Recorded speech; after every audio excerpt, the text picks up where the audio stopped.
What's going on, good people of the internet? It is time once again for Comics Unmasked, the podcast where a bunch of folks shoot the breeze and talk about comic books and such. And this week, I don't know what episode number this is going to be because I have an interview, a really big interview coming out. Because what did we just have? I forget. Because like 25 or 26 we just dropped. I think it was 26 we no, just no, dropped. I must say, it was 27 because B's interview with Metagriz was issue 27.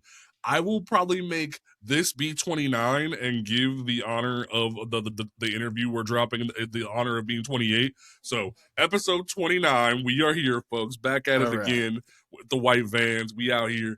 God damn it. We are one episode away from being able to listen to us every day of the month.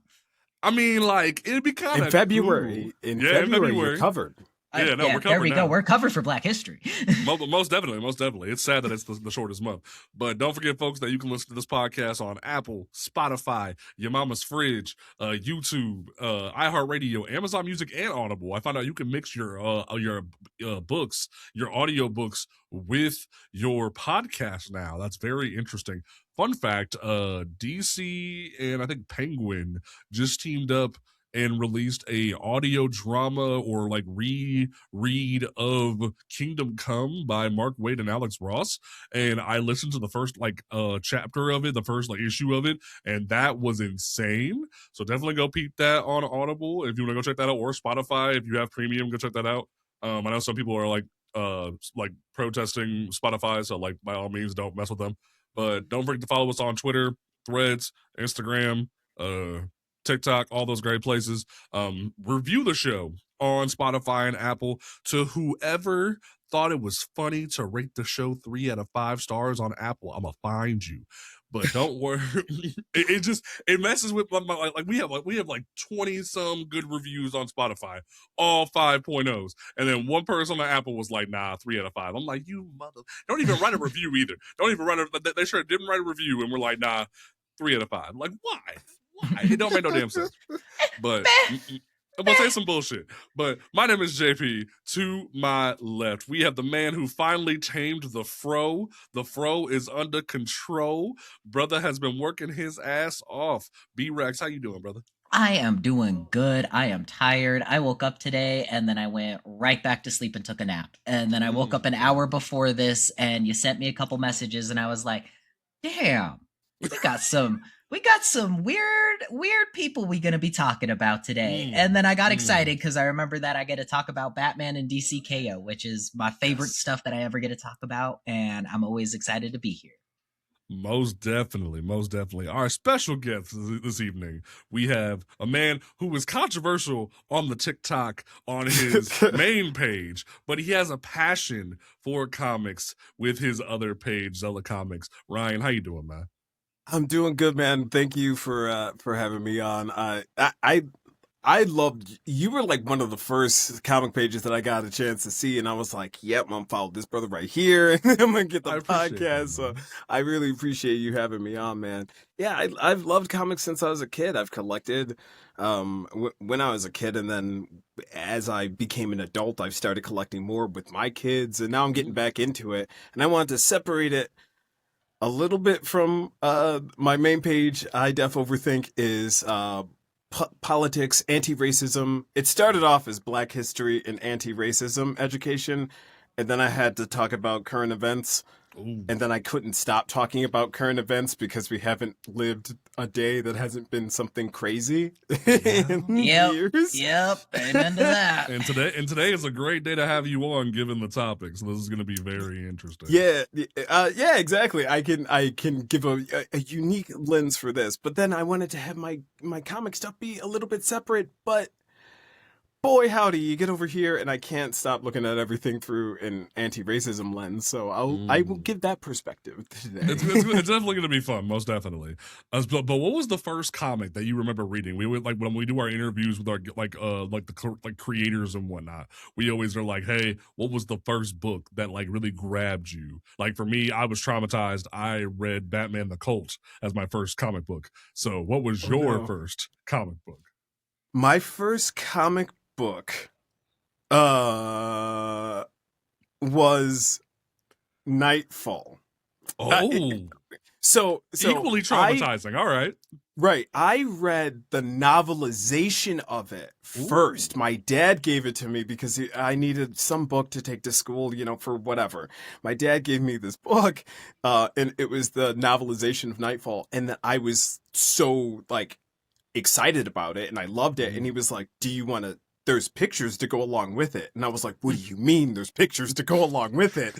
And so he had the whole run. So he was like, sit down, go through them. So my first comic was, I sat there and I read all 20 issues back to back. Damn, that's insane. So equally traumatizing. Yeah. Like I had drugs and homeless people. You had Batman literally getting his back broken. That's crazy. Yeah, Batman getting his back broken. Well, I was super into the animated show before I feel like I even read the comics, and then it was within like a few years because I think I got really into the shows. My dad spotted it and he was like, "Here, read this book."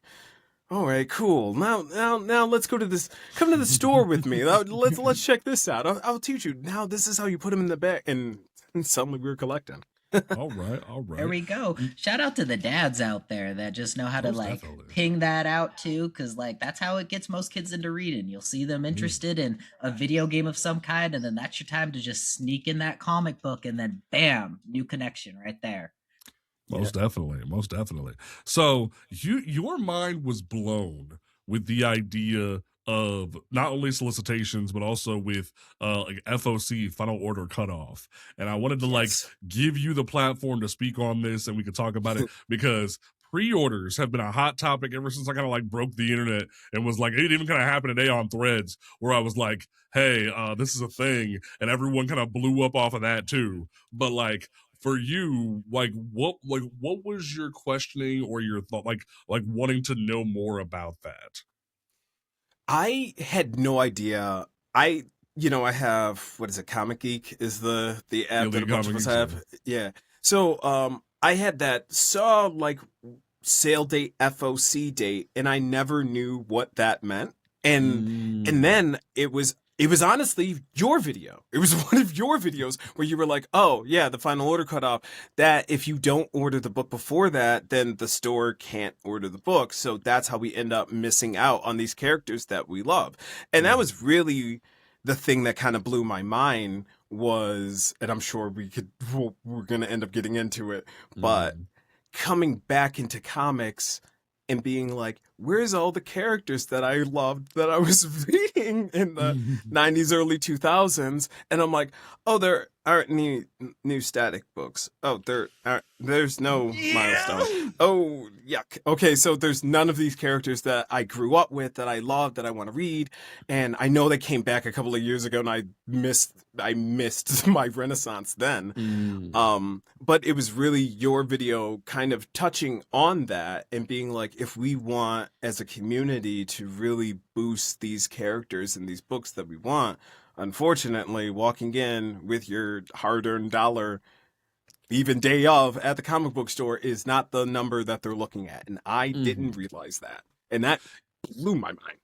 Yeah, and it's wild too because when people were kind of like their minds were blown by this, I the thought process that I had, because this always kind of seemed like basic English to me ever since I was a little kid when someone explained it to me. Because for me, I would ask myself, do they think all comic book stores have to report to DC and Marvel at a certain time of when their sales were? That's kind of how my brain really worked. It's you really think there's a giant network of communication systems that every mom and pop shop that doesn't know how to use a computer has to tell DC how many books were sold? Listen, some of us had some high hopes back then. We all had some high hopes. I really thought that when I walked in there and I saw a comic book on the shelves, it was, I purchased this. I go to the computer and the computer goes, ding, all right, Marvel's up one. And then it goes, ding, all right, DC's up one. It's like, no, I had a very simplistic mind back then. I really did. When you say it out loud, it makes me I hear it and I feel silly, but like yeah, I was Right. full on like yeah, right? They would have to I guess no. How would they know what they sold? Mm. It's the book, it's a store that pre-orders the thing. They have to pre-order the thing. Okay. Right. So there should be a And date that cuts off at. right. And like, don't get me wrong, there is like up until 5 years or well 6 years ago now, the entire industry was owned by a monopoly. So like there used to be a way to where like like kind of like right now we have Comic Hub sales charts that some of the industry uses, but not everyone uses Comic Hub. So you're only getting like a subsection of the industry sales charts. But like when there wasn't a Lunar and a Penguin Random House that was distributing all these books, it was just Diamond. For 20 years, it was just Diamond. That was the one distributor of comic books. And it was to the point that like WB and Disney were even telling the government, like, don't fuck with it. Don't fuck with it. Cause like, we understand it's a monopoly, but like, if you mess with this, the whole industry is going to collapse. But then like when COVID happened and then Diamond declared bankruptcy, they had to figure it out. They didn't try to figure it out previously. Now they had to figure it out. And then Lunar came in and Penguin came in because like Penguin was already doing books with Disney and Marvel and stuff like that. So they did a little bit of a thing there. And now we're seeing other publishers switching to Penguin because they were riding out with Diamond for so long. But it genuinely is a thing to where there was an incident in the 90s where there was a couple of distributors that did comics and whatnot. There was like Capital City, there was a national, there was like National, I believe, and there was Diamond. But then I think National got bought out by Marvel prior to them being owned by Disney because they were owned by corporate raiders and crap like that. And they ended up burning down the whole distributor because they didn't insulate the building well.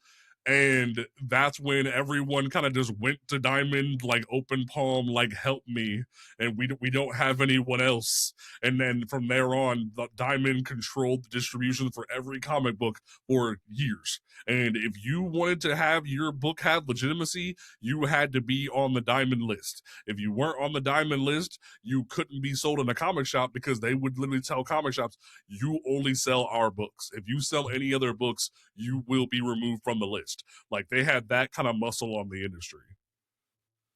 That's wild. I had no idea anything about that other than going in the comic book shops this year and seeing a lot of smaller guys like really worried. And that's when because I was already pulling books, so that's what made it even like sillier to me that I realized this so late that there is obviously is a cutoff because I'd already just went through and saw like anything that I was like I probably would want. I just started pulling everything. And that's what kind of makes it like easy is that like a lot of comic stores are like, hey, do you want to have a pull list? People are like like understanding of the word pull list. When I say pre-order, people were like, well, that doesn't make a whole lot of sense. But like when you have a pull list, you are pre-ordering. So when people started to wake up to this concept, they were like, oh my God, this is insane. How did we not know this? Because like if you're pulling Batman, obviously Batman's gonna sell. Batman's gonna have 1,000,001 incentive covers, have like all these different variant covers, etc. So Batman's gonna be on your store shelf because of course Batman's gonna be on your shelf. They pull all they need for their subscribers plus copies for the shelf. Versus with something like Mr. Terrific last year, or like even a Green Arrow, you'll have comic store owners who will be like, oh well, I bought like some for my subscribers, like because they subscribe to the books, they get their copy, and then I bought like 2 for the shelf or 1 for the shelf because it isn't worth the investment to them. They don't see it as worth the investment, so they're not worried about it. And one of the dope things too for like people who feel discouraged about doing these pull lists and stuff like that, I get very picky with my pull list. And so like I only select the absolute series out of the DC universe, and then I'm like, you know, She-Hulk here and there for Marvel, and then I think I've picked up like Spider-Man Noir, but I haven't read it yet just because I'm a fan of that character from the movies. One that of comes the out next like week, actually. Yeah, I know. Yep, I'm excited to I think it's the last in the series, so I'm gonna like give that a full read and then be able to actually delve into more Spider-Man stuff. But like that concept of the pull list, you'll even see your shelves change as you add stuff to your pull list because I've started adding like the the milestone history that's coming out at the end of the month, I put one of every variant cover on there because I think one of those are like a 1 in 25. They ended up having to order that extra 24 there. So there's going to be those on the shelves now. Like in that incentive for me, for somebody who has a little bit more extra money to spend, that's now going to hopefully encourage somebody else who's just going to walk in there, see that on the shelves and be like, I had no idea this was coming out in the first place. I can now possibly pick that up. And so like the people who have that extra little cash to put for the pull list, those are the people that are really like boosting the Batmans up right there, because they're only getting that 1 in 50 copy. They're only ordering that one. And so they're hoping that their comic book cover or their comic book place is going to order the other 49 copies to get that exclusive one, you know? Yeah. Yeah. That's a great way to look at that, honestly, because like for me, it was I think the worst one for me that ever happened was there was two. There was the one I talk about a lot for the past year was the Mr. Terrific incentive cover that was a 1 in 25, and straight up it was like, yo, my shop ain't buying that. They're not going to invest 25 copies of Mr. Terrific because they know they're not going to sell it. And I had to go to like 8 different stores, 3 different cons, and then outlets, and gifted it to me after our interview because I was so upset.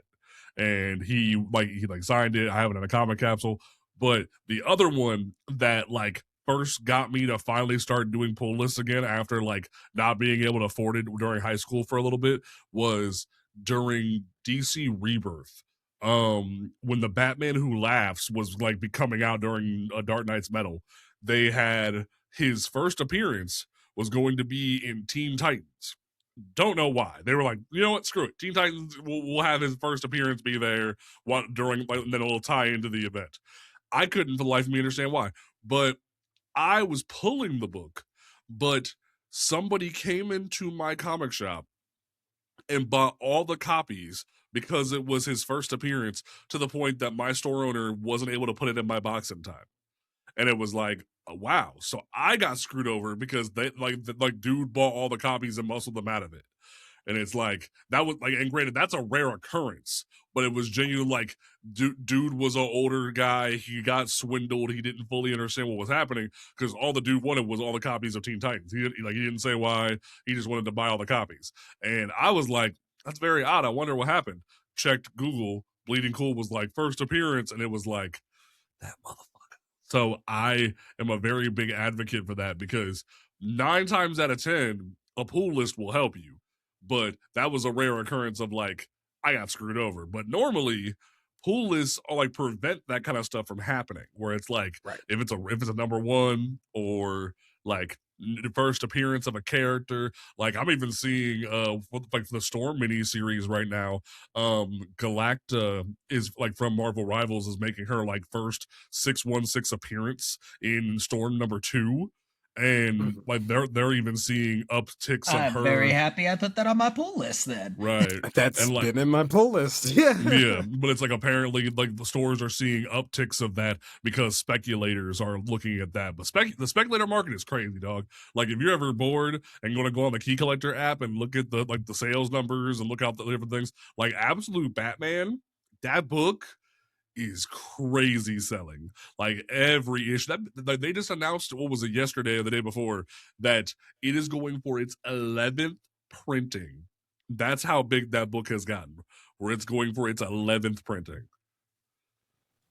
Which I appreciate as like somebody who is an absolute fan. It helps new people get into this world a little bit easier and stuff like that. And then also like, I work at a comic book shop now. Everybody who's coming in is asking for like the Arc M special or for the annual right now for who's new to comic books. And so I really appreciate what they've done with Batman in that world because it does help the comic book community with getting people excited. But like DC, can we get this kind of excitement for other stuff? Can we get this type of like, you know, here's some reprintings of Green Lantern. Here's some reprintings of old Static stuff. Like you guys have the money and I appreciate you guys giving me a trade paperback a couple months ago for like the old Milestone universe. But like you guys could be on top of this a little bit more. Like they just finished the compendiums. They just finished the Milestone compendiums. I guess that's fair. Do you know how long I like... waited for compendiums? Damn it! Do you know how long? like there was a time where you could only read Milestone from back issues. Like that was the only way to read that shit. And then finally, DC Universe Infinite came out, and they were like, "Hey, you can read it digitally." But like for a long time, unless you were pirating that shit, you could, or like you had to dig through eBay, dig through wherever you could to find that, and it was difficult to find. I am still going through dollar bins looking for my hardware stuff, and it has been an adventure. Also, I think I figured out what I'm getting for Valentine's Day this year. Like it's crazy too, because you're gonna get to a point where you get to issue 50. You better appreciate that issue 50, because I found out from Joseph Village, who's gonna be our big interview this week, like it's like our secondary episode. He told me that they finished like hardware number 50. It was the last book they put out, but they didn't get paid for it because of DC cutting them off. Oh my gosh. And then Derek T. Dingle, one of the founders of Milestone, paid Joseph Village out of his own pocket to finish editing that book. That is crazy. Yeah. And yeah. That just shows to where like how, I don't want to say scummy this medium can be, but like how easy it is someone can just get the short end of the stick, because there's instances like this. I think like a month ago we were talking about the one creator to where they were having issues being like a female creator with Marvel and stuff like that. Like there are so many instances to where the comic book community can do better and should do better, because it's a medium that pushes everything forward first from everything that I've ever noticed. It's always a story in the comic books before it hits the movies, and then all of a sudden it becomes mainstream idea because now it's inside of like the silver screen, you know? Well, like, do you know why Milestone got cut off by DC? I do not know that, actually. Like, I'm gonna say, Ryan, do you know before I drop it? Do you know why it happened? No, I really don't remember.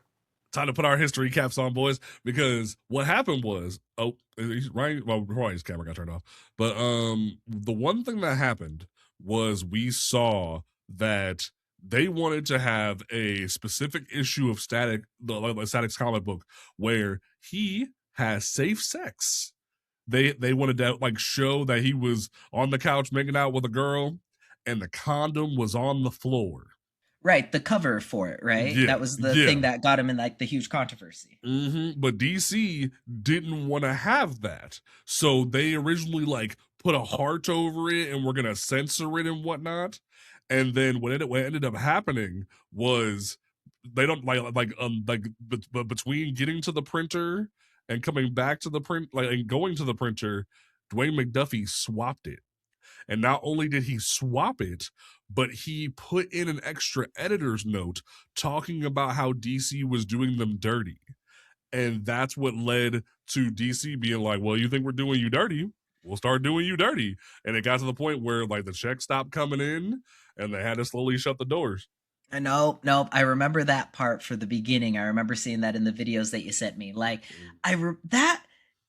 that stuff like still blows my mind, because like I was just saying earlier, it's always about the stuff that like gets put into comics first, and then all of a sudden it's thrown into the mainstream media, and then we're constantly having to like push back on this idea, even though it's already been talked about in the 50s, 60s, 70s, 80s, when it talks anything, when it talks about even like men being so handsy. We can even go look at like how Beast Boy was represented in some cases, when we can even go back to being how like black people were treated in certain social cases. We can go back to Blue Marvel in that case. There's been so many instances of this stuff put there that, you know, I remember there was a time on like Marv Wolfman's Teen Titans where like Wally West was like borderline racist against black people, but like it was just the way he talked from being from an old white family, and it was like, oh, Wally, what you doing there, bro? But it's like stuff like that was actual like encounters that you're going to have out in the real world. At least with me living in Utah, I'm going to encounter somebody who isn't necessarily racist, but comes from a racist background, to where like they're going to say some off-colored stuff, and then I've got to be like, that didn't hit my ear right, buddy. You might not want to call me boy like that. Like, you know, there's certain cases to where like it may not be that, but like, you know, you don't post Obama and Michelle as gorillas because it just is, you know. Oh man, like it's funny too, because like I even made a comment about that, like very slyly in my video talking about Blue Marvel yesterday, because I was like, look, man, like the world is complicated right now, and I feel like more people need to go back and read the original Blue Marvel miniseries because like shout out to Kevin Grievous and Matt Broom because they were hitting on some deep shit back in what was it, like 07, 08, and it's like still the world is insane to the where it's at, and I can't stand where we at with this. I think Ryan got disconnected, but we will keep going until he returns. So that sounds good.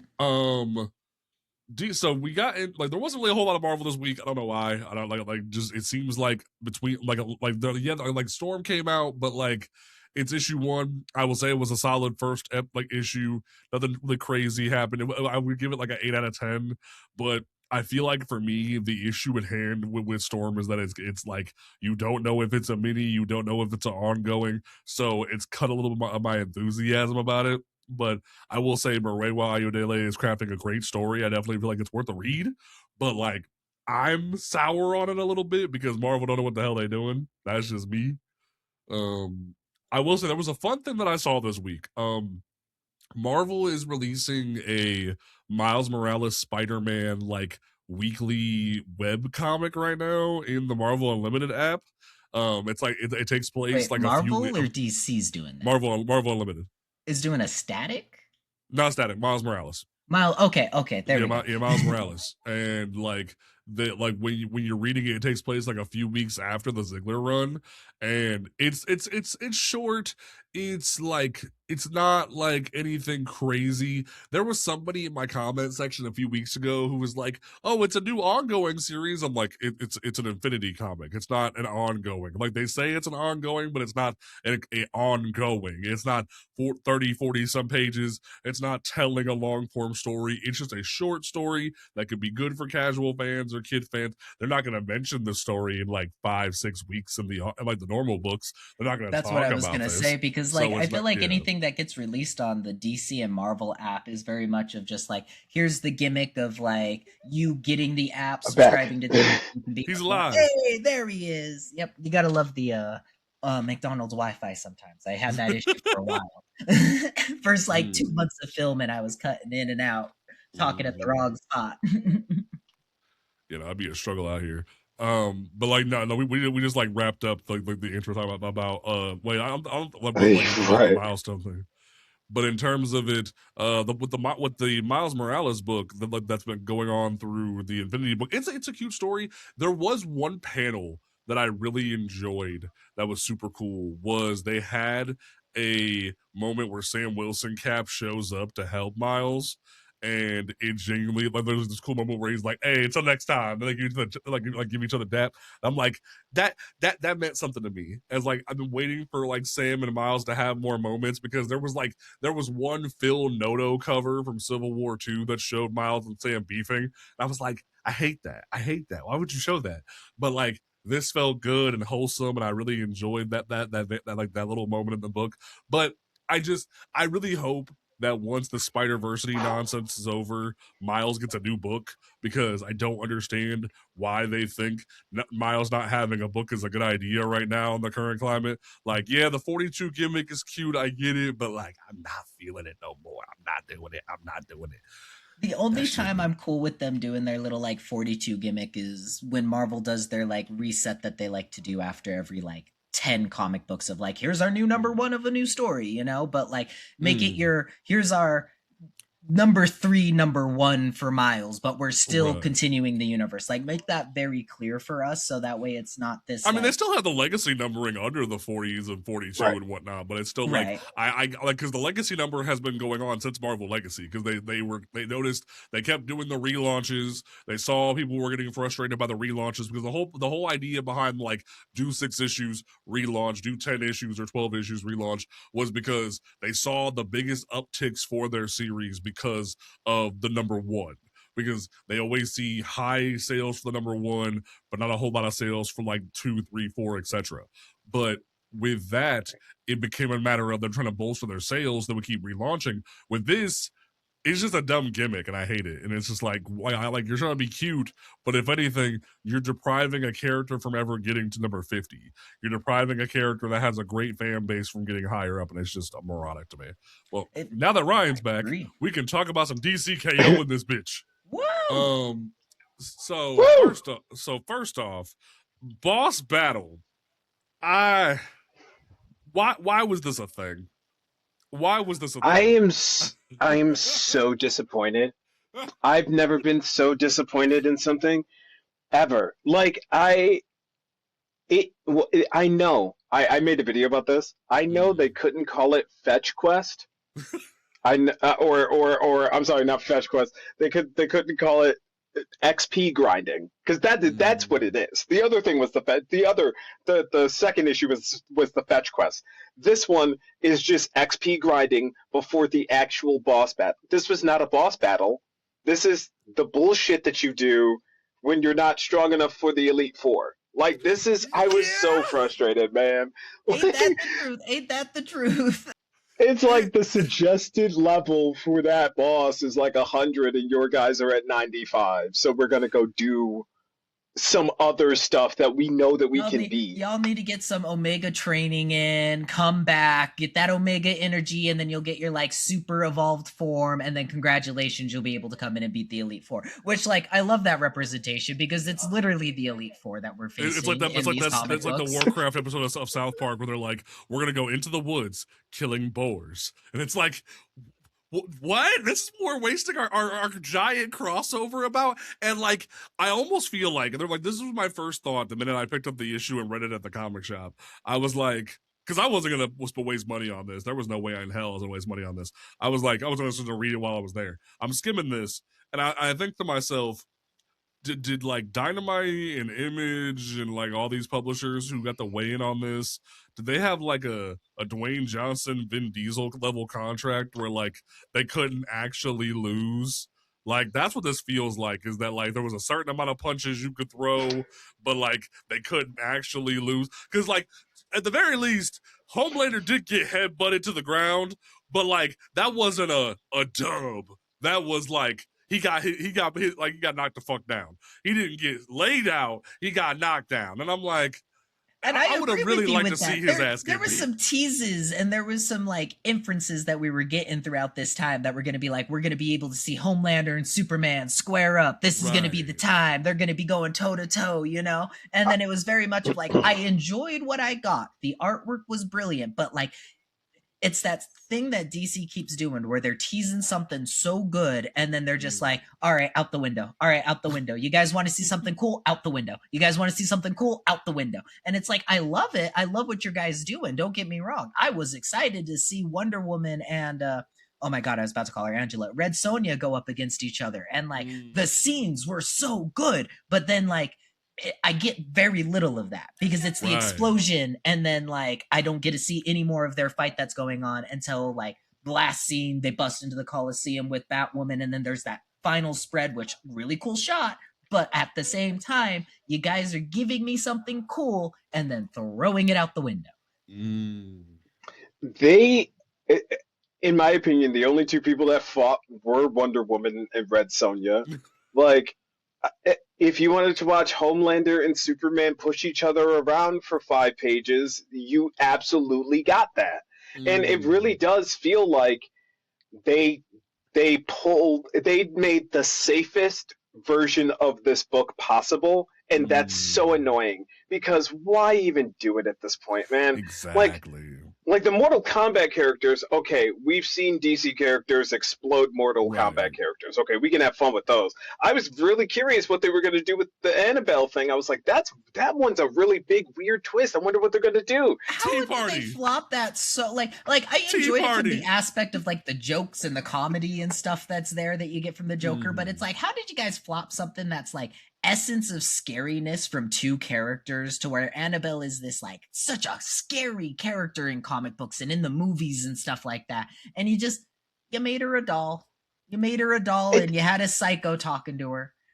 in the movie, Annabelle there's like I forget which one of the movies it is, but there's a scene where they see Annabelle floating up in the air, but they see like the shadow of this big monster holding the doll, and it's like, oh yeah, that's the demon that holds the. I was like, why didn't they do that? It's a comic book. This is the Right. one medium where you could just do whatever you want, Not and only you're in a that- place where they made up everything. They're in a fifth dimensional. They can't tell.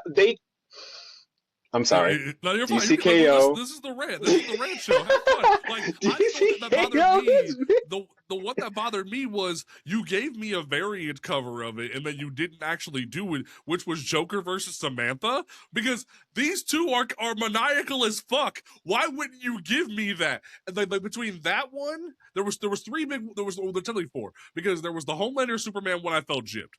Then there was the Diana v Red Sonja, where you have you have a writer working for you right now, Gail Simone, who has written both of these characters, Red Sonja and Diana, and you waste the potential of having her have these two clash for nothing. The other two that really bugged me were, why did we not get Zatanna v Sabrina? Because that would have been the dopest shit on the planet. And B, you know goddamn well that Sub-Zero and Scorpion would have been eradicated by Black Lightning and Plastic Man. That would have been just done over with, dead and gone. But for some Snap reason, of the fingers.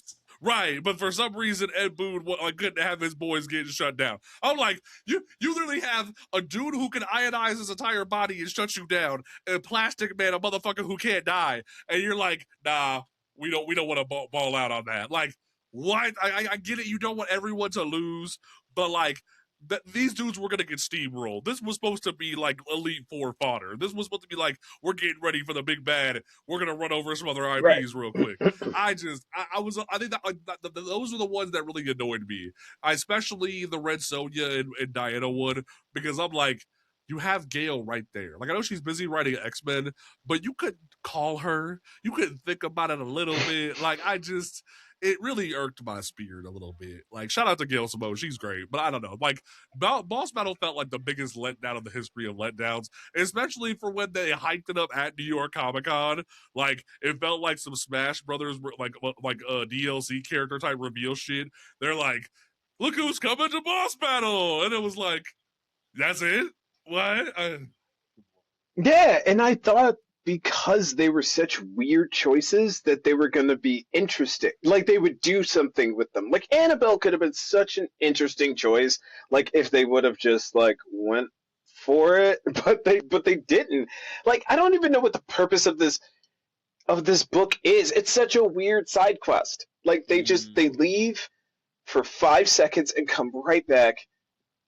Okay. It was DC Side Quest. That's what they should have called it. Was DC There we Side go. Quest. DC Side Quest would have been perfect. And to jump back onto the Joker and the Samantha thing too, like, that infuriated me because I picked up that cover as somebody who's a Joker fan. My girlfriend read Beneath the Trees Where Nobody Sees, and she was super excited about it. I'm flipping through here, and then it's Lex Luthor versus Samantha. And I'm like, okay, that's a cool shot. And then Lex, like, as big of a bad as Lex Luthor is, I don't expect him to punk out like that. Like, as much as, yes, it's scary you're going against a bear with a knife and there's a bunny strung up that's human size and everything like that, I too would be freaking out.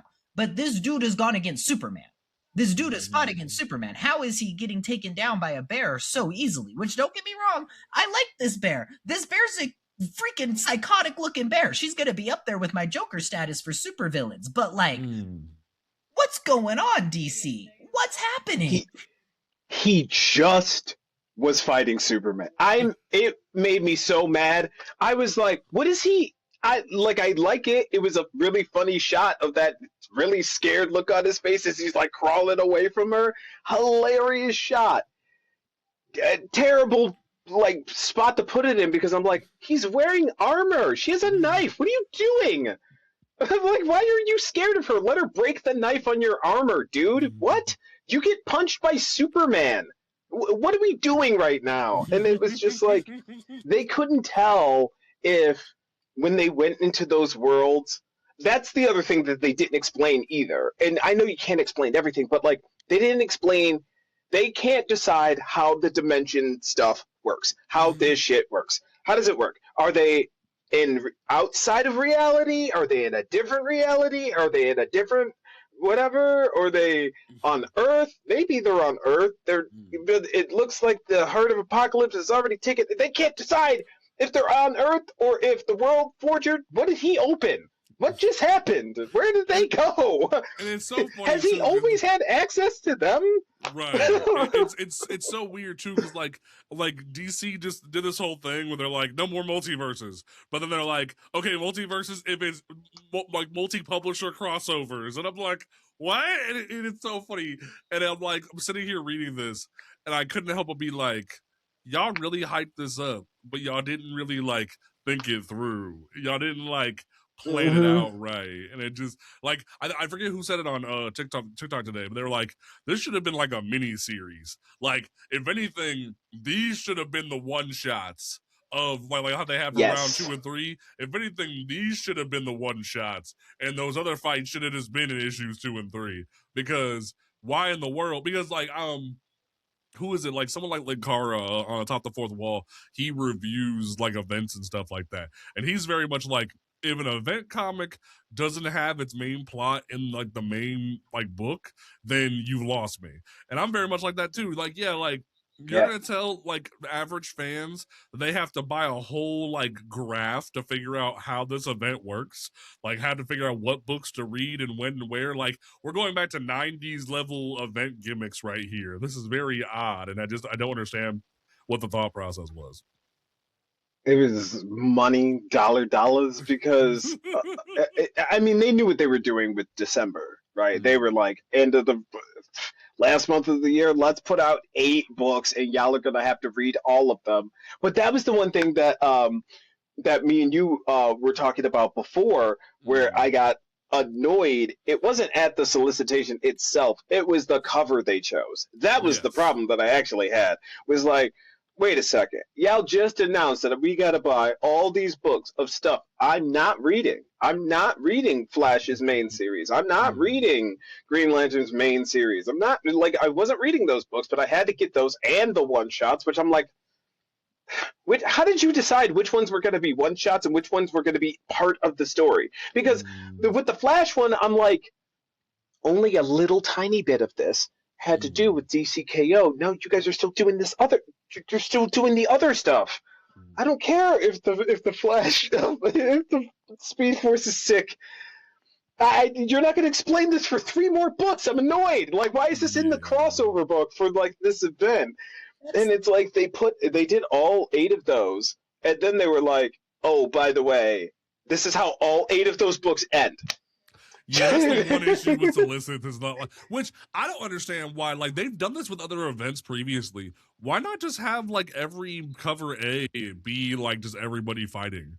Why does it have to be like that you show us who won? Why does it have to be like, especially because they kept bringing back motherfuckers as fodder, like, oh, round 4, you can call somebody back. I was like, what? Or like Boss Battle, like, call some people back, like Black Lightning and Plastic Man get to come back. I was like, what? First of all, Jefferson shouldn't have lost in the beginning, like to begin with. That motherfucker is awesome. Second of all, Plastic Man shouldn't have lost in the first place. Those two are busted as fuck. So how the hell third of all, where's Cyborg? Cyborg could have wrecked half these motherfuckers. I don't know why he lost to Lex and all that. That was stupid. No, they just had to throw him in the Teen Titans and not give him his own DCKO for some reason. That was so dumb. You it's such a weird occurrence where they put that fight, the Swamp Thing v Cyborg book, in a tie-in like that, where it's like normally all the tie-in books they put on DC Infinite for free, they're like, hey, we know you're not gonna like buy this, we don't care, just go read who won and whatnot.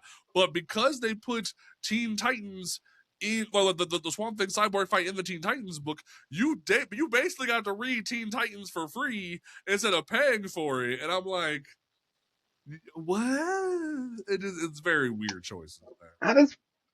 How does any of this make sense? They should have. I stand by that. That's a great idea. They should have had these boss battle things. This should have been the 8 books. Yeah. If they were going to do breakout fights like that, because it's like they can't tell which video game style this is inspired by. It's like everything all at once. It sounds like a kid describing what playtime was like with other kids. especially when they're like, oh, 1 minute they're like, oh, you all get a fun item from your lore, and then it's like, oh, you don't get that for the next round. You just get to pick random stuff from different timelines to fight with, and it was like, oh, but now you're gonna fight like people, and then you get to bring people back, and I'm like, y'all don't know what you want this book to be.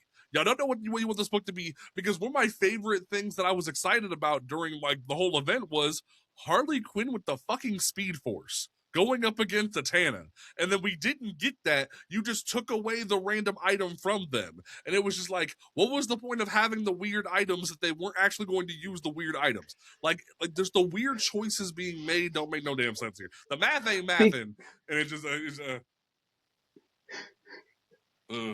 I don't know.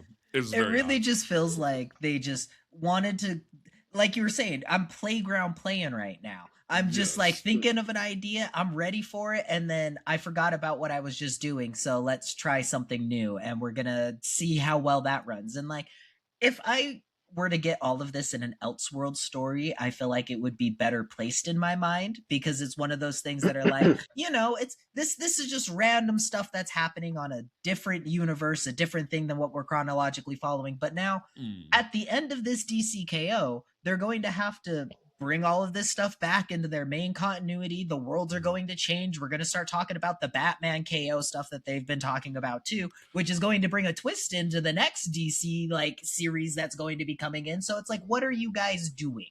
What, like, how? Well, Clark is gone. Yeah, Clark, right? We already know how this book. Yeah, we know how the book ends. Because like it's funny too, because they kind of laid it out pretty good. Where like the one crisis, Batman sacrificed himself. The last crisis, Diana sacrificed herself. Now Clark's gonna sacrifice himself to remake the universe. And it's like we just know Clark's not gonna be here, so he won. And it's like so that means the final issue is gonna be Bruce and Clark beefing, don't see who wins. And it's gonna be like, well, that's how that worked out. Cool. And ironically enough, I don't know if the Bat Office talked to Scott Snyder in the midst of this, but like, is DCKO supposed to lead into Fraction's run? Like, has anybody talked about that? Because like the whole thing of like, oh, Bruce's girlfriend has Joker in a tube. And like, are we talking about that? No? Okay, great. Like, it just, the math ain't mathin'. That might be the title of this episode is the math ain't mathin'. But in terms of Night Fight was so, like you really got me messed up when you take my most hated Robin ever and make me give a fuck about this damn book. Like, genuinely, that's how you can tell Joshua Williamson and I have very different views of this damn character, because I remember how happy I was when during the Rebirth Teen Titans, when Damian went off the rails and he ripped off his Robin symbol and said he was done, and he went away and became a little ninja kid. And then I checked Bleeding Cool the one day and see Joshua Williamson is doing a Damian Wayne miniseries. And all I could think of was Joshua Williamson being that one fangirl who's like, I can fix him. And I'm like, no, you don't need to fix him. No, stop, please stop. And now we're living in this world where Joshua Williamson really feels like he needs to give Damian a happy ending. And I just, it's so well written, and I hate it. I hate it. So it's like, So for this issue, I fell in love with this one. Like, issue number 4, I think, is absolutely the best. And it infuriates me because it just gives me the reminder that my Batman will never be happy. That is the thing that kills me, is that we get a glimpse, a moment of Batman having some continuity, some moving forward. We get to see all of this wonderful life progression stuff. We even get Signal. We get Signal in this issue of him working with the black superheroes and having good time with them. Like, we get to see all of this like progression in Batman, just for me to know at the end of the next issue, we're going to reset it all. Batman may have a little mini verse, kind of is what my theory is, in like the little box that they're setting up to where he can maybe go back and hang out with these guys whenever he wants to, or he's going to bring them in, or however that's going to work. But like, Batman will never be able to get to be happy because we keep having writers come in and go, we need to reset him back to square one to where he's brooding and he's angry and all of that other stuff, when you have a whole Bat family right in front of us, and I just feel like they're going to take it away again. Yeah. Right. Yep. It really feels like it felt like reading some of those Spider-Man stories, like where he's too happy and you're like, oh no. Oh no, something's gonna go. Like you open up a Spider-Man book and you're like, oh god damn it, he's a science teacher. That means something awful is about to happen. Like as soon as Peter starts getting his life together, it's like they discover the Moorlands or something, or what's his name, the energy vampire comes back. Right. Yeah. So that's what this felt like the whole time. It was kind of like, yeah, this is a glimpse at like, yeah, we're gonna promise and prove to you guys that like Gotham could be great. It could be even better than Metropolis. We're never gonna ever do that. You will never see this world again. Like, enjoy it for now. We know Batman doesn't win. He's not gonna bring this place back. Even the heart at the end was like, he's like, I don't know if we're gonna keep this thing, if it's real, if it's not. And that's the other thing that bothered me too with like this, the waffling of reality.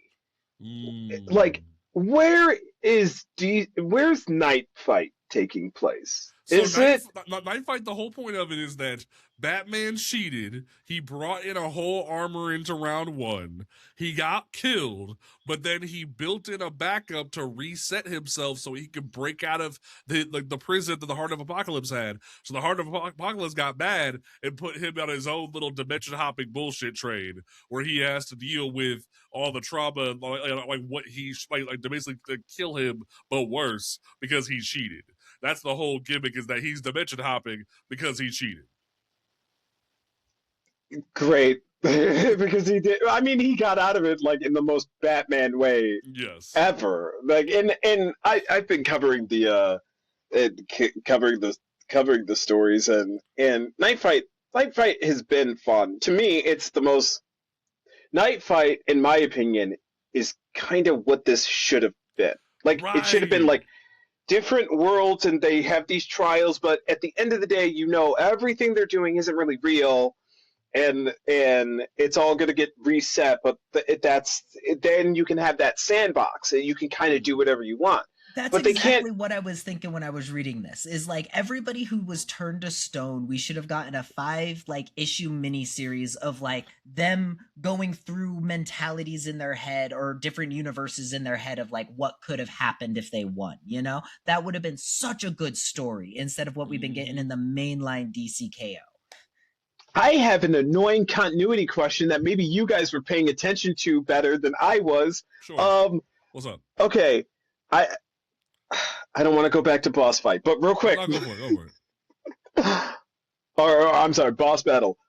Where did World Forger get the stone statues from? Because they came back to Earth, but we saw the Heart of Apocalypse after issue 1. They were like in a factory or something that it had made, but it was almost like World Forger just turned gently to his right and they were right there.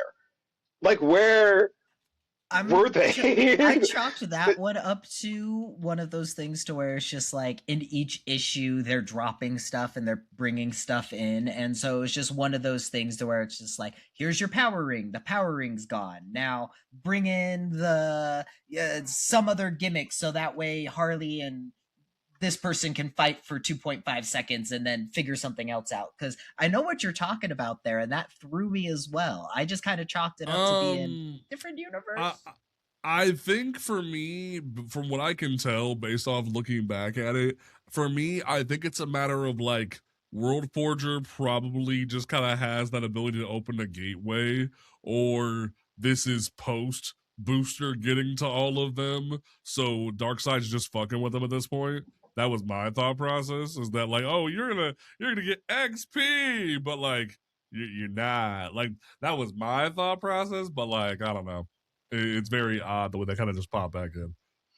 Yeah, Him and yeah, Jefferson yeah. got They robbed. just they just sort of appeared, but that's been, and I understand kind of what DCKO is. I'm very curious how they're going to wrap it back into mainstream continuity because it feels like they're doing a lot of really weird stuff. Like they're gonna just have to reset. They're Oh just yeah, gonna just be like it's everything is literally. brand new. I can tell you how it's gonna end, like play by play. It's gonna be Batman shows up after cheating. It's going to be Okay. him kill. It's going to be him kill the Joker after him Lex, Diana, and Superman kill the Absolutes and Booster, and it's going to be Joker v Superman or something stupid like that, and Batman has to kill the Joker, and then it's going to be Mm. Batman v Superman for 5 seconds, and Batman's going to be like, "Hey, cool, kill me, Soups, do your thing," and then it's going to be like over. That's all it's going to be. Like I'm telling you now, I can read the room so easily. That's how it's going to be point for point. But like in terms of this nonsense, like with like when Night Fight, Dan Mora, I love you. We know you like anime, Dan Mora. We know you like anime. You didn't need to straight up just pull a screen grab from DBZ and change it a little bit, Dan Mora. Like we know you like anime, but god damn it. That's so funny. Like, also, I will say this: like that was my one little playful jab at Dan Mora. My defense of Dan Mora: if I see one more goddamn person on the internet try to tell me that Dan Mora uses AI or Dan Mora is like racist against black people or Asian people or like drew Stephanie Brown like she was Scarlett Johansson, I'm gonna lose my shit. Because hey, maybe it's because Dan Mora's on 50 cajillion books. Maybe he just didn't have time to figure out what hairstyle to give Duke Thomas, so he made him bald. Shit happens. Hey, like, have you ever thought for 2 seconds that there was a colorist on this book? So that's why Cassandra Cain looks a little different in her color. That the colorist made the mistake, not Dan Mora. Ever thought about that? Oh, he drew Stephanie Brown a little weird and made it look like how he thought an old white lady would look like. Who cares? Like, y'all, like, I saw motherfuckers going after this man so fairly for a alternate universe fun book. Like, who cares? Get off my man's back. And there was like the one that really bothered me was the AI one because it was someone saying that Dan Mora uses AI because there's a cover for World's Finest that features Weird Al Yankovic, and they thought that he used AI to create Weird Al in his style, and I'm like, no. And then someone said Torrin Clark uses AI, and I'm like, fuck you, Torrin Clark doesn't. And I told Torrin Clark on Instagram that someone said that, and he was like, they can kiss my ass. And I was like, beautiful. Beautiful. It's just ridiculous. I think it's That crazy is so crazy. when like people think that these artists from the big two are using AI because like these people had to create a portfolio for themselves at first to get themselves to where they're at. And like from the artists that I know that don't even make money off of what they get, it's not that they hate AI, but they hate AI. They really strongly go like, I strongly do not try to use AI. I see it as a tool, if anything, to help me like figure out a paintbrush that I need to use, than actually use it for my artwork in itself. You know, like there's so many things to that kind of stuff to where like I can look at a DC and Marvel comic book and know that those are actual drawn stuff versus me having to scroll through TikTok and double check and make sure that some of these people are actually creating their stuff versus plugging in a prompt and hopefully getting something cool that comes out of it. You know, like that infuriates me because these people work so hard on their artwork. It's just, god damn, what the hell, people? Yeah, it kills me, bro. Like I get it, we're in an AI epidemic right now, but when you see people actually putting their hard work into this shit, you see the amount of work Dan Mora does. I can't for the life of me to figure out why anyone would think for 2 seconds that he'd be out here doing that shit. I will say one thing. We don't have enough time to talk about my actual thoughts on Tim Drake retiring, quote unquote, because that would be another 20 minutes when we have another topic to talk about. But I will say, Matt Fraction, I love you, but I genuinely hate that editorial made you do what you did, because Joshua Williamson literally put Tim back in the Red Robin suit. If Joshua Williamson can do it, so can you.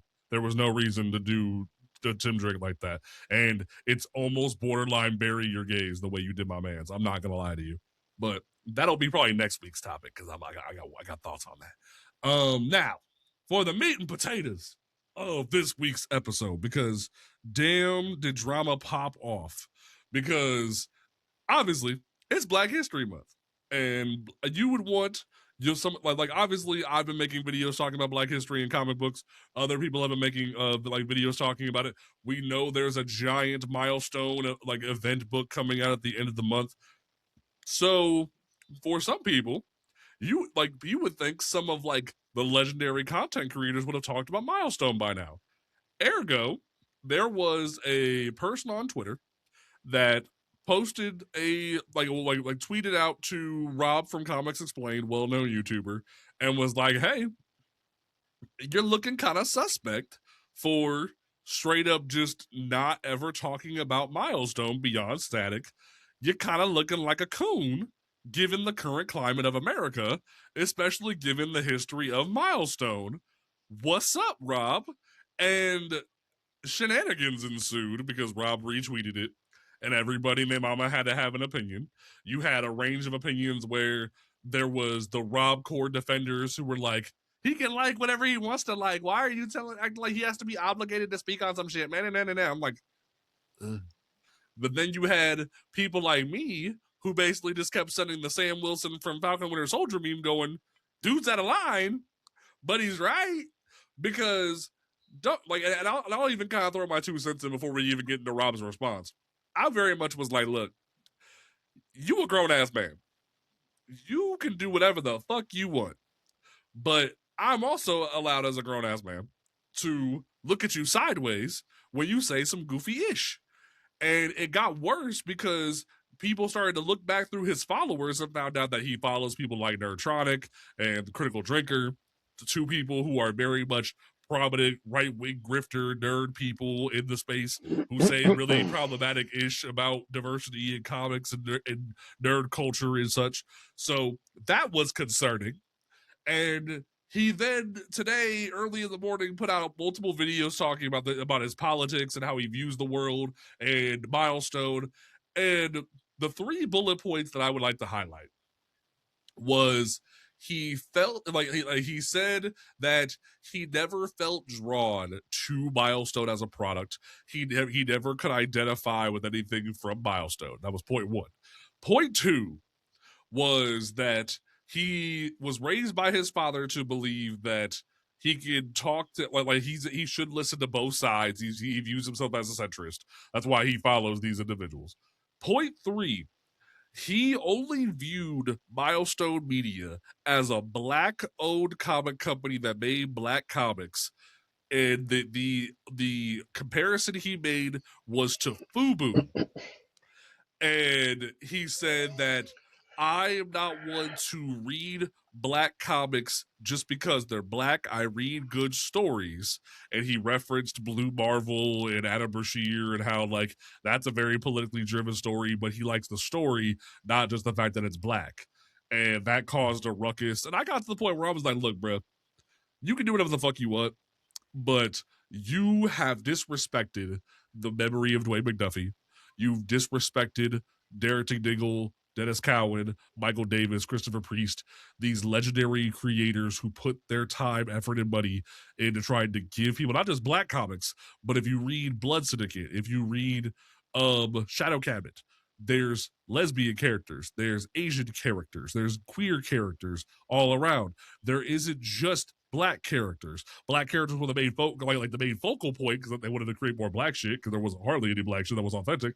But there was a diverse populace not only working at Milestone but creating Milestone.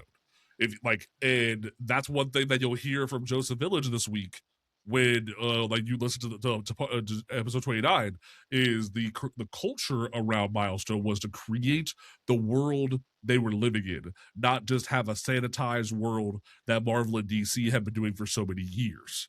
So you sound goofy, and for someone who is a prominent Black YouTuber talking about comic books for so long, you said some goofy shit. You look stupid not caring about your history. And the reference that I made was, I said, you think a Black Air Force pilot isn't going to know about the Tuskegee Airmen? They're not going to talk about that stuff. They're not going to care about that stuff. You have blatantly stopped caring about your culture in the worst time in America. And you're trying to act as if you're a centrist in the world right now when people are dying and your president is showcasing Black people as monkeys. What the hell is wrong with you? B-Rax, you're like a little bit of an outsider to the situation. I would love to know your thoughts. I woke up from a nap and then I got this message like an hour before of like, hey, here's some stuff we're going to talk about. And so I quickly went and like skimmed through some of this guy's videos and what he was talking about. And one of the first things that I noticed of like what he did is, or when he was talking, was he's never read a Milestone book ever. Like, that's just the basics that I got from it. Because even if you picked up a static comic book, you would be able to see the connections in those, one sec, old style static comic books and see the connections that he has to hardware and the connections that he has to the Blood Syndicate and all of those things because of the intricate world that they built together. It stands up there with Marvel and DC of one of the most well-written worlds that I have ever like dipped my toe into, that I'm still dipping my toe into. And one of the other things too is on like my favorite things are the editor stuff that they put into comic books right here. The main thing that they talk about in the very first issue, this is the first thing that this company ever published, was talking about, hey, you're reading this because you enjoy reading comic books. You're reading this because you actually want to ingest a story. You're not just going to throw this onto your shelf and think that it's this one magical thing that's going to change your life all of a sudden. No, you're just here to get a good story. That's what these people set out to do, was to make a good story. And then the last thing I want to throw on top of that, for the reason why people are calling this man a coon is because he's talking about coon behavior and he's acting in coon behavior.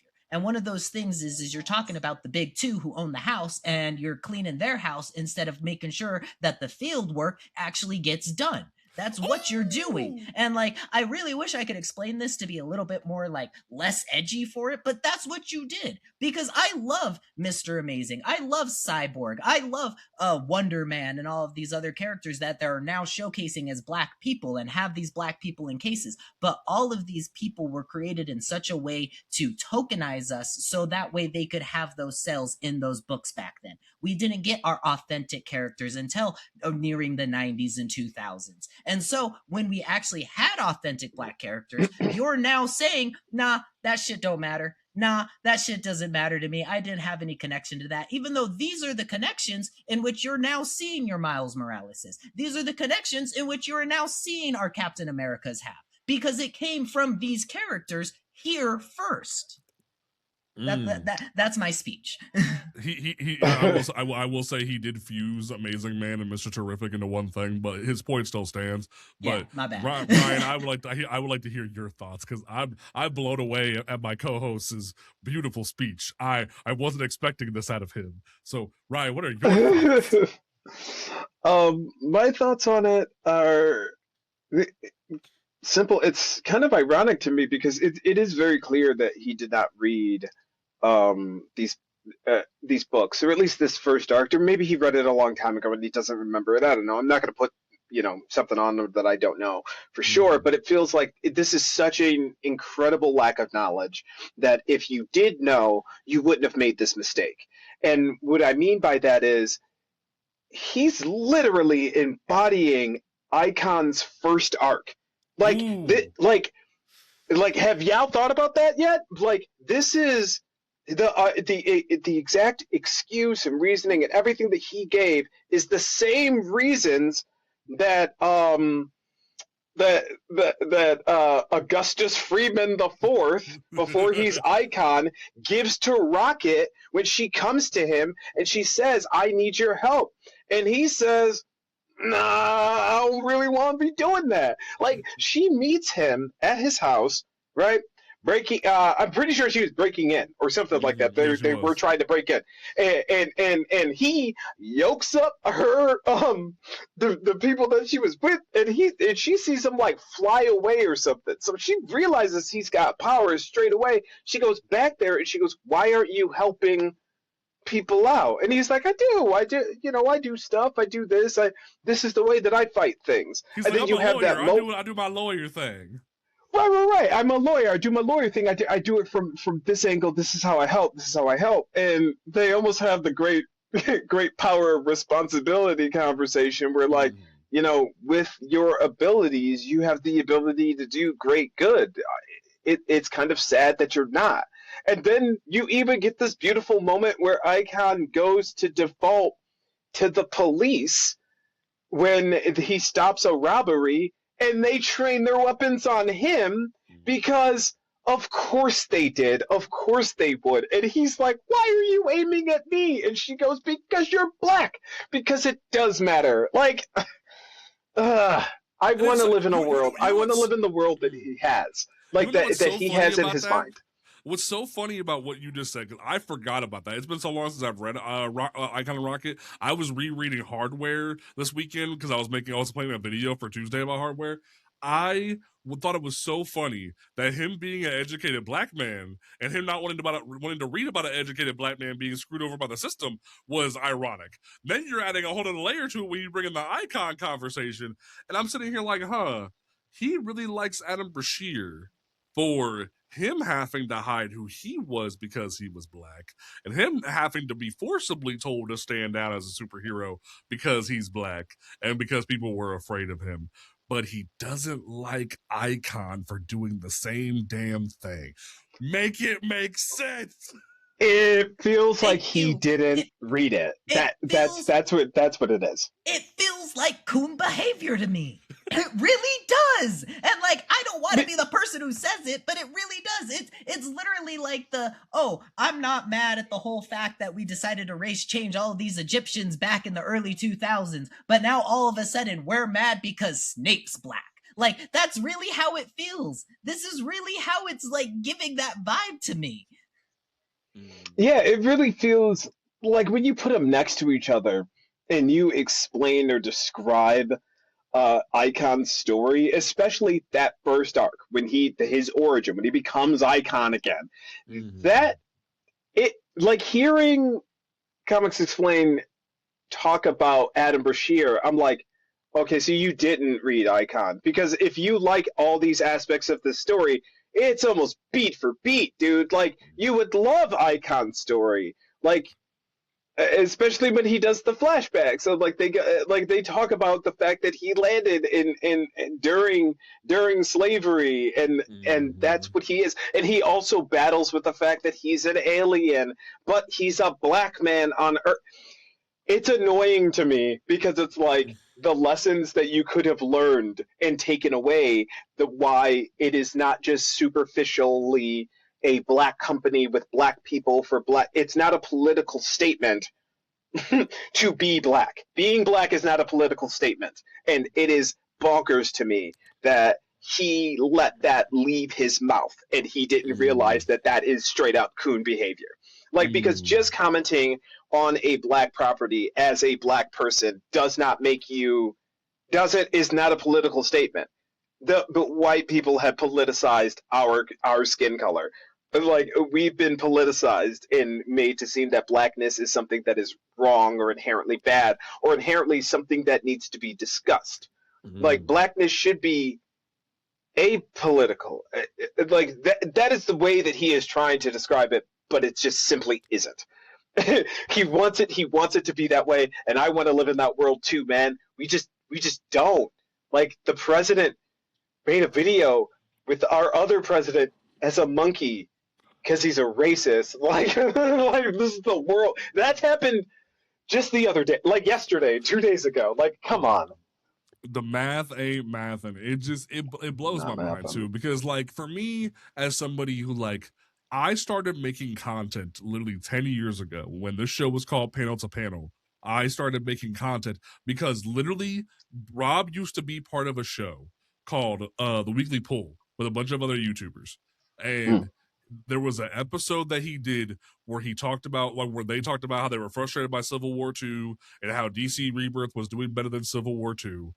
And I felt so drawn to it. I wanted to talk about how I felt about comics. I brought friends together and talked about how I felt about comics. And it was because of Rob. It was because of Rob, because of Benny, because of Faust, because of that sea monster. Those folks were talking about comics, and I wanted to talk about comics too.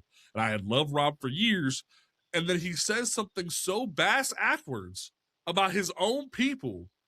And there were so many individuals that were like in my replies to the original like threads where he posted all this before he posted the videos like over the weekend, where and they were like, Rob is a grown-ass man, he's not obligated to do anything.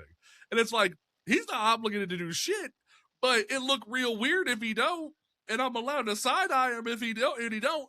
And they're like, no, you're not allowed to side-eye him. I'm like, you know how much of like you're co-signing his coonery?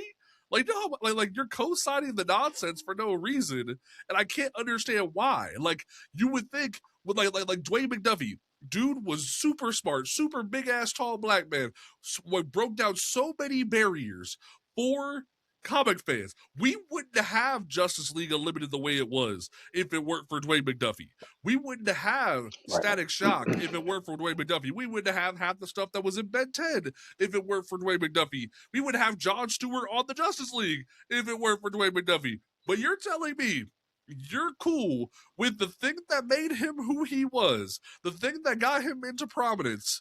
You're cool with just like skating over that, not caring about that, how he felt so disregarded by DC, how a black founded and black owned comic company was effectively like liquidated by DC, and how problematic that is, where they were cut off, they weren't able to be like it goes back to what we talked about at the beginning of the show, where they made a controversial cover and they got cut off by DC, and they're like the rights slowly got into DC's hands, and it's like, how could you not care about that? How could you not care about how these folks make groundbreaking material? And again, no shot at FUBU. FUBU did their thing. I'm not mad at FUBU, but to purposely try to degrade Milestone by equating it with another brand like that felt so disrespectful to both FUBU and Milestone. And it just like it blew my mind how you could think like this. So like, rarely do we ever talk about drama here, because there's been drama flowing around the past few weeks that I could have talked about, but I chose not to. But this one hit so close, even closer than the drama that like someone tried to involve me in the show in, that I skated past it. But this felt like this was the antithesis as to why this show existed. That dude did this. I felt like I had to speak on it. I need to get these guys' opinion on it, because why on earth are you doing this? The math ain't mathin'. That's where I'm gonna leave that. Because he's like one of the largest, if not like he's like the OG, like,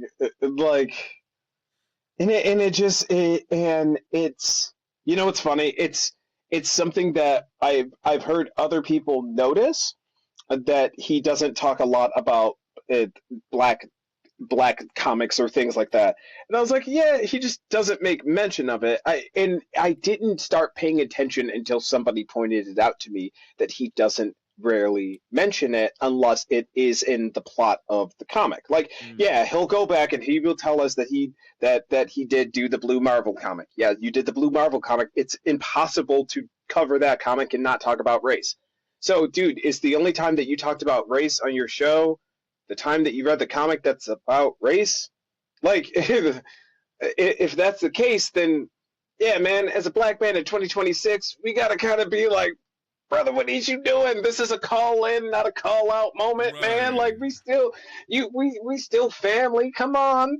But you got to, don't don't just be like it feels almost contrarian. That's what it is. It's giving contrarian. It feels like he doesn't want to read it because people are telling him to read it because he's a black guy, and he has made a decision however long ago in his life that he's not going to do stuff just because he's a black guy. And that is now the way that he runs his channel. And that, because that was his point. That was the point that he made, is just because I'm a black guy doesn't mean that I have to talk about black guy stuff. So you guys can't force me to talk about black guy stuff. And that's the crazy thing, because like I don't think anybody's saying that you have to talk about this stuff because you're black. It's basically like the way that Image came around is because they were sick and tired of how they were treated by Marvel. And so they were like, we're going to do our own thing. We're going to make our own thing. This is another process in which people make their own thing and are trying to put it out there into the world. And it disappoints me because everything gets so undeveloped with the big two that when there is this opportunity of like your own thing getting out there, people immediately shut that down because it's not the Blue Marvel, because it's not Batman, because it's not Spider-Man. There's so many perfectly written things. Like there's so many more things that I have read that doesn't come from comic books that has actually made me cry versus me having to go through and find that one very special Spider-Man comic book that will make me cry. You know, like it's one of those things to where I can find so many better stories that isn't from the big two. And it just feels like you're going to shut that down because it's kind of directed towards the black community a little bit more because that's kind of who it's for. You know, doesn't mean that it's not going to be a good story for someone else. It's just this is going to resonate more with these people because they have a closer connection to that character. You know, like. But why do we always have to be the ones that do that? Like, why is it the black community that always has to, because our main characters are black, that means that it's a black property? Like it's a exclusionary like black thing, like an exclusively black thing. When that's not the case. Like you said, you read the editor pages on those early books, those number ones of Icon, Static, Hardware, Blood Syndicate.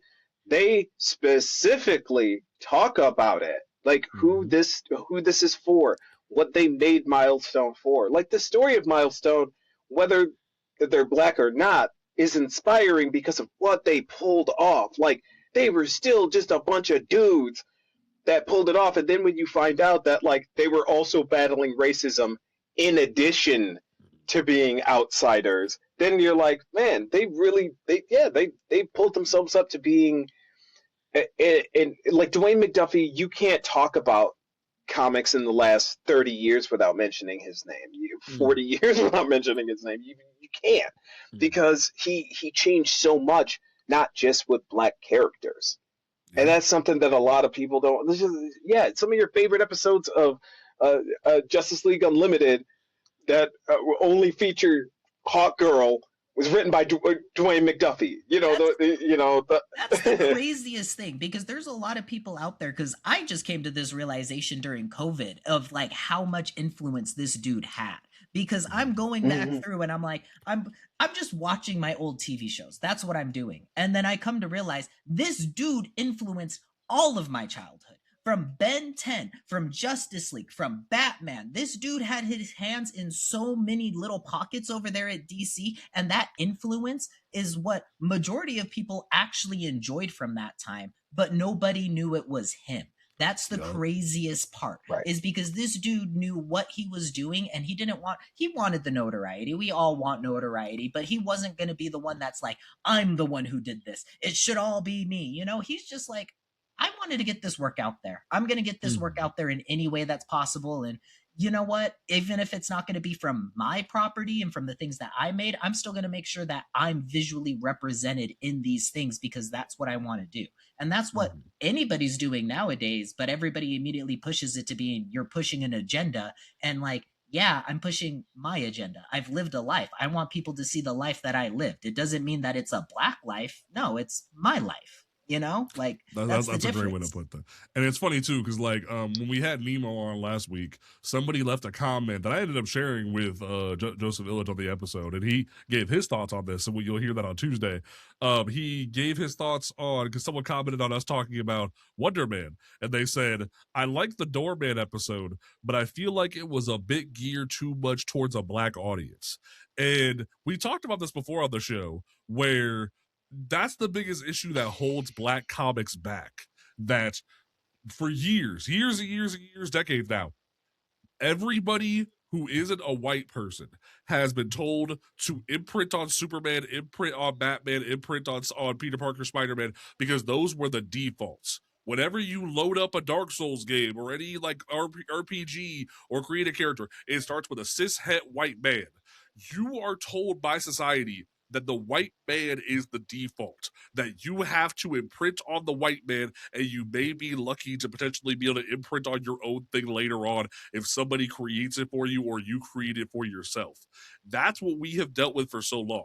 And that's why when it comes to the pre-order conversation, because of the narratives and the things that exist in society, black comics, women comics, queer comics in general, we have to work doubly hard when it comes to the pre-order discussions and the sales charts and yada yada, because a white person, they don't have to pick up a Icon book or a Mr. Terrific book or a Black Lightning book. They can go read Batman. They can go read Batman. Don't have to worry about it. They don't have to sweat it. But if a black person wants to go read Icon, Rocket, Hardware, Static, whatever, like Black Lightning, Mr. Terrific, they have to work doubly as hard, do what we've done, by multiple variant covers, by like make sure you're informing people of the pre-order system and encourage people to actually understand the system and like actually get the word out there, because that's the only way we'll succeed. We have to work doubly hard to get anywhere just to create even a modicum of equity. But you're telling me that like it's too geared towards a black audience?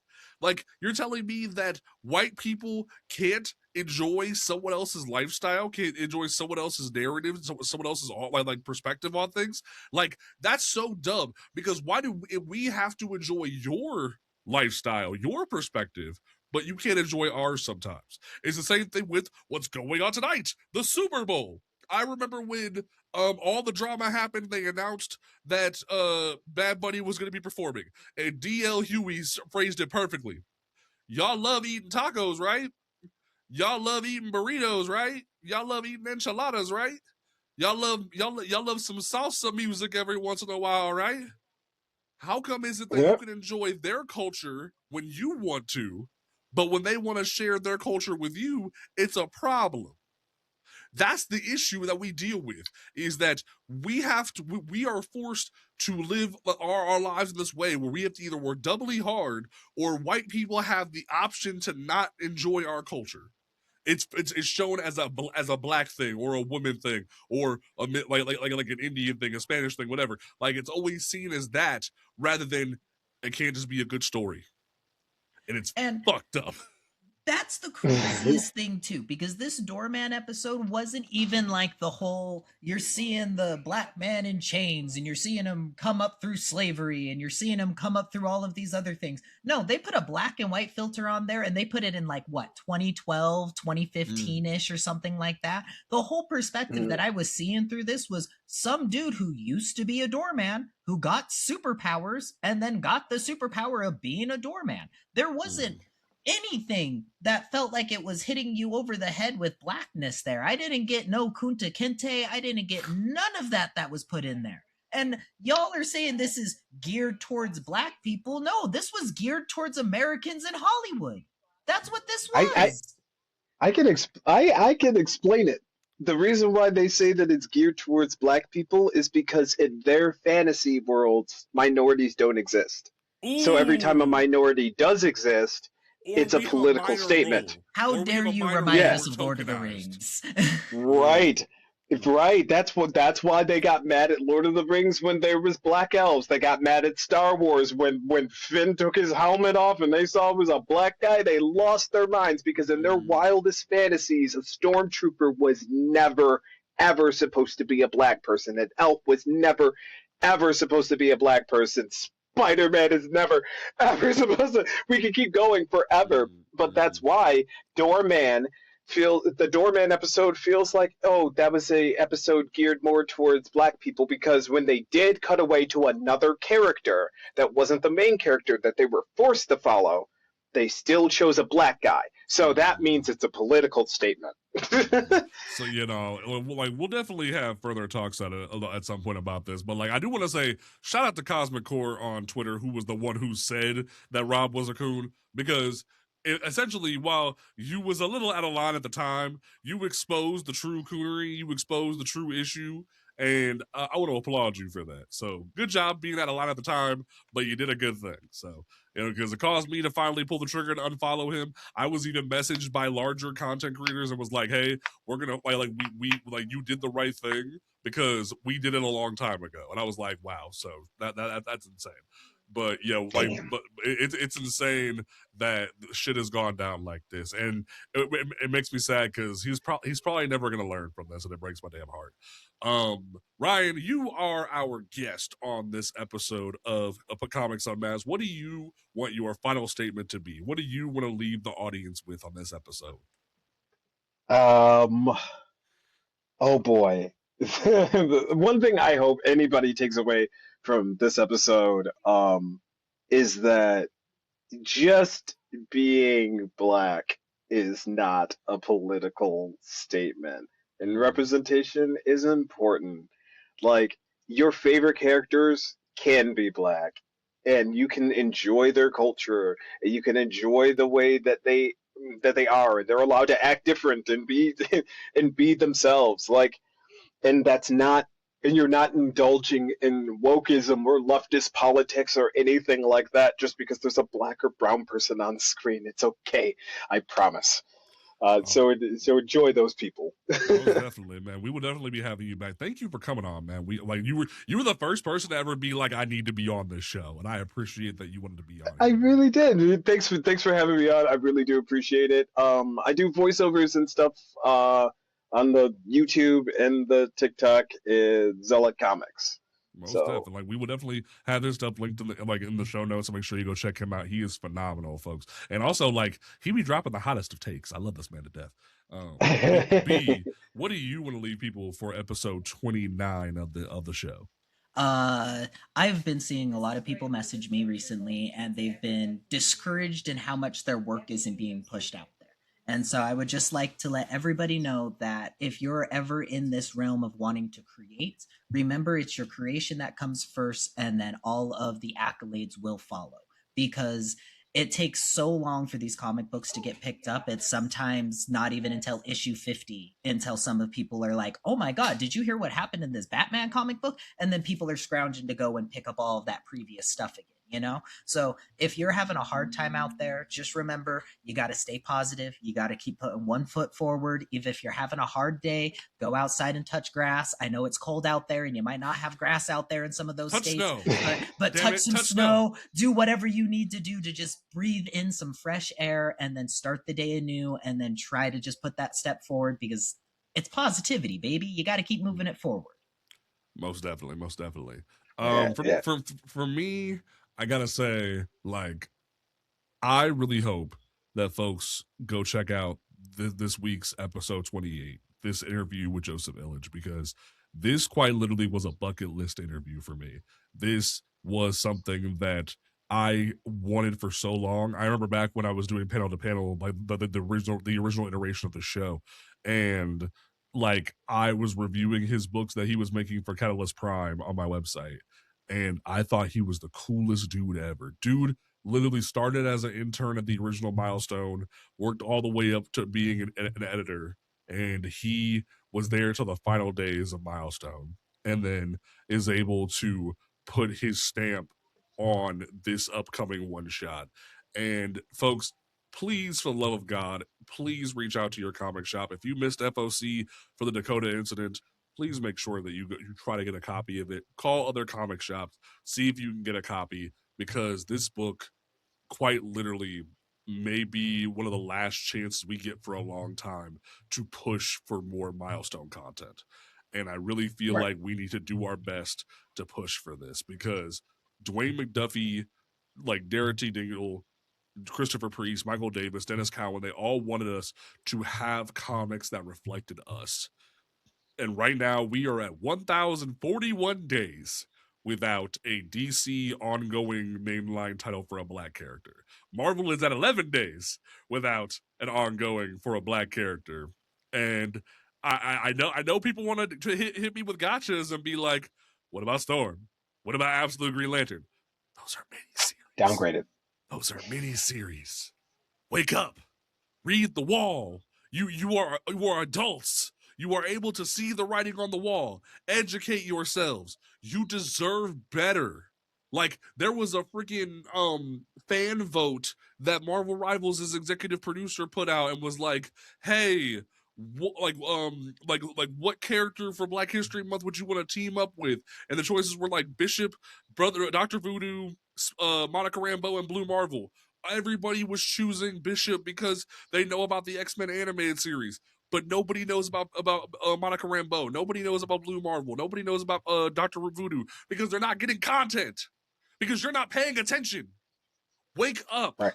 Understand what's going on, because otherwise you're never going to see yourself represented by the big two. Like, granted, there are so many folks. Like, shout out to Wingless Comics, shout out to Ace Blade, all these great creators. Shout out to the team behind Pepper Piper, Monster Hunter. I'm about to do a book about them because they sent me out a copy of their book and it was really good. Like all these other indie creators that are making content for us because they were inspired by Dwayne McDuffie, they were inspired by the founders of Image, and they're seeing that DC and Marvel are dropping the ball. But damn it, it is frustrating seeing them constantly drop the ball.